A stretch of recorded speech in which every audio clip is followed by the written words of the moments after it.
aux autres de mettre les masques. Mettez les masques. Mettez les masques. De mettre les masques. Mettez les masques, faites passer. Faites passer.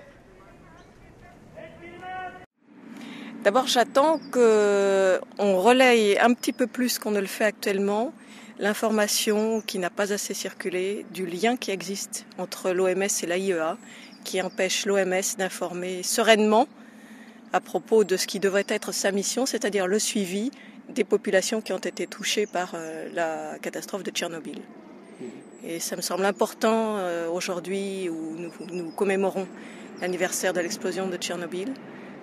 Et je trouve qu'il serait important qu'il y ait vraiment un suivi qui soit relayé dans les médias. Et qu'on arrête, lorsqu'on parle du nucléaire, particulièrement maintenant, dans la problématique effet de serre, de nous dire que c'est une solution, entre guillemets, de l'ordre de la panacée. Parce qu'il y a tellement de conséquences qui ne sont pas mentionnées lorsqu'on fait cette affirmation que je trouve que c'est malhonnête. Et j'irais même jusqu'à dire que toutes les fois qu'on parle de nucléaire à un échelon international et qu'on ne dit pas tout ce qui se passe au niveau humain autour de Tchernobyl, c'est presque du négationnisme. Mais on est tout petit par rapport à ces groupes de médias. Oui, mais vous savez, en venant, je suis passée devant le parc du musée tout près, ici, et j'ai vu la statue du Mahatma Gandhi, et je me suis dit, voilà, c'est un exemple.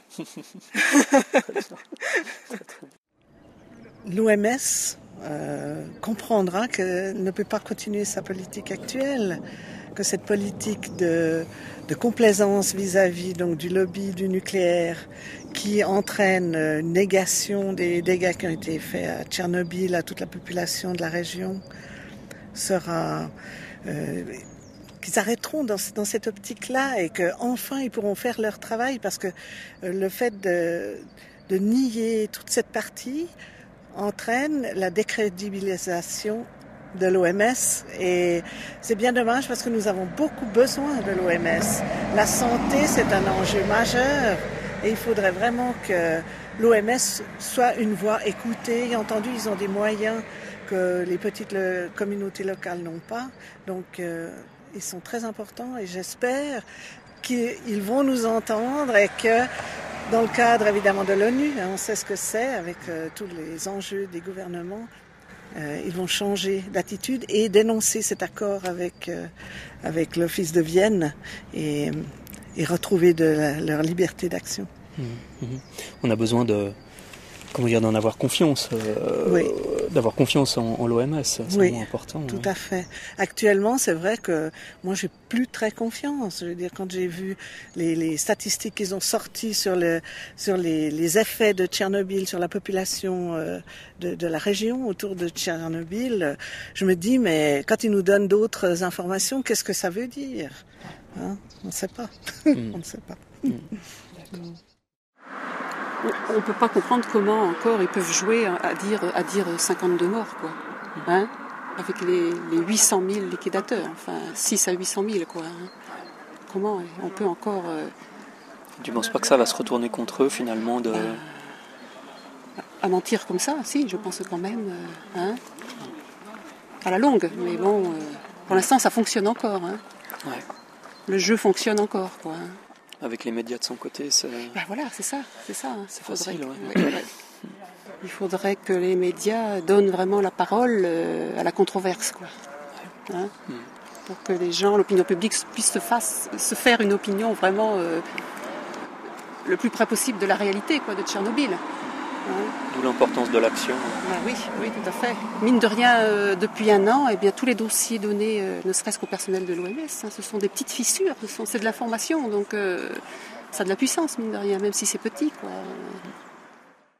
C'est le point d'arrivée d'une protestation que la société civile a contre l'ONU, les agences de l'ONU responsables de la santé et du nucléaire, qui ont accusé en encerclant l'OMS, pendant une demi-heure, sont restés devant en silence pour l'accuser de crime,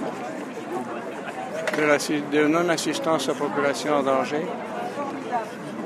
Accusation que nous reprenons tous les jours depuis un an, en attendant que Ouais, ça va, c'est beau. Ils nous dénoncent pour calomnie et diffamation, mais c'est le silence. Et qui se tait consent, je ne sais plus comment ça se dit en français, mais c'est une formule italienne, qui tace a consenza. Ils n'ont rien à répondre, parce qu'effectivement, ils savent qu'ils mentent, qu'ils ne font pas leur devoir, qu'ils trahissent leur constitution, qu'ils trahissent le serment d'Hippocrate, qu'ils devraient par contre servir et défendre, sur le dos d'une énorme quantité d'êtres humains qui souffrent de cette contamination et pour lesquels ils ne font rien. Ils les utilisent comme cobayes pour rassembler des données sur quoi faire quand, ils le prévoient, il y aura un accident de ce genre en Occident. C'est des irresponsables absolus. Donc ils refusent le dialogue. Bah, oui, accepter le dialogue signifierait qu'ils devraient commencer à admettre qu'ils ont menti jusqu'à maintenant, qu'ils l'ont refusé jusqu'à maintenant. Ils sont dans un cul-de-sac. Mais ils préfèrent continuer comme les autruches qui ont la tête dans le sable sans se rendre compte qu'ils compromettent l'avenir de tout le monde, y compris leurs enfants, leurs petits-enfants. Et c'est après moi le déluge. C'est des gens qui sont cyniques. C'est le pouvoir qui les intéresse, point, c'est tout.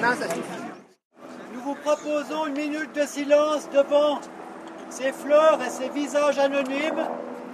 Et une minute de silence aussi qui doit nous encourager dans la vie pratique à consommer autrement pour que notre action antinucléaire soit cohérente dans la vie pratique journalière. Alors je vous demande un moment de silence. Merci beaucoup.